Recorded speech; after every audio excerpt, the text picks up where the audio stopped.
Hey guys, we're really excited to teach you and review how to do a bridge.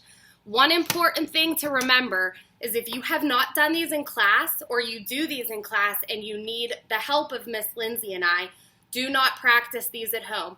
We'll be really excited to practice some more when we're back together in the studio. So to get started, we're going to place our feet in parallel, flat on the floor, heels and the ball of your foot all should have the same amount of weight. So the whole foot is on the floor. We're going to press our hands by our ears in a frog position. So elbows go straight up to the sky and our fingers are pointed down towards our heels.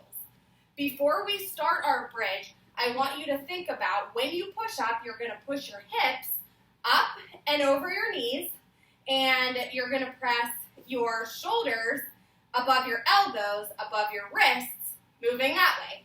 So press up, hips go up, elbows, shoulders and wrists are all in line, hips are straight up to the sky, belly button's pressing up, and we're squeezing really, really hard. And then come down. See you later. See ya.